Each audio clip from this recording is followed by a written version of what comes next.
सातवीं कक्षा हिंदी सुलभ भारती बेटी युग इस कविता का स्वाध्याय आज हम देखेंगे। चलो शुरू करते हैं।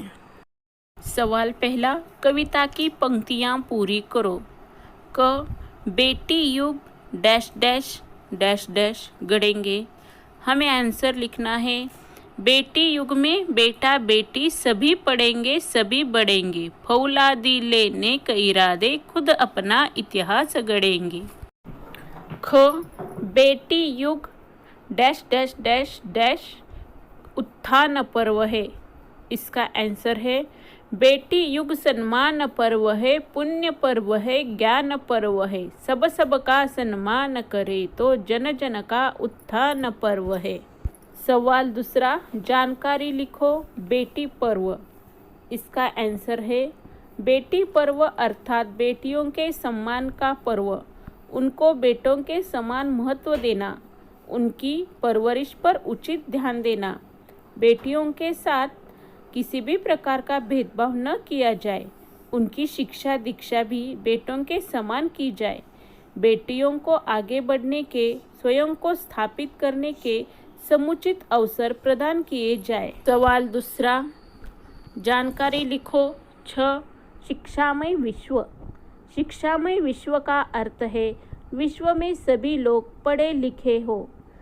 जब सारा विश्व पढ़ा लिखा होगा तो सभी विकास के लिए ही प्रयत्नशील रहेंगे।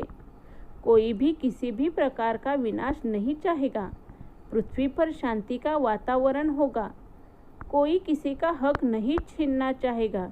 सबके मन में संतोष की भावना होगी। भाषा की ओर, निम्नलिखित शब्दों के युग्म शब्द बताओ और वाक्यों में उचित शब्द युग्म लिखो। गांव, इस शब्द का शब्द युग्म शब्द है गांव और वाक्य है अंतर्जाल की सुविधा गांव गांव में उपलब्ध है। उधर शब्द का शब्द युग्म शब्द है इधर, मतलब इधर उधर। वाक्य है बगीचे में आते ही सभी बच्चे इधर उधर दौड़ने लगे।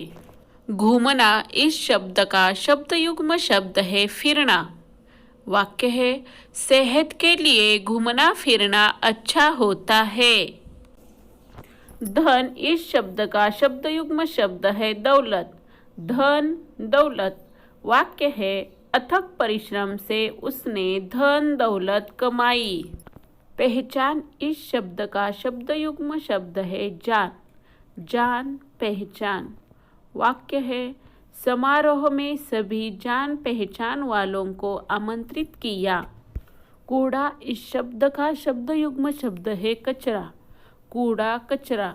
वाक्य है बच्चों ने मैदान पर फैला कूड़ा कचरा इकट्ठा किया।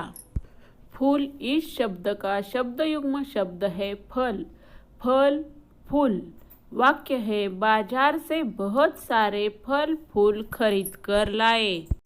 घर शब्द का शब्द युग्म शब्द है घर। घर घर। और वाक्य है दीपावली में घर घर मिठाइयाँ बनती है। अगले वीडियो में हम 2 लघु कथाएं देखेंगे।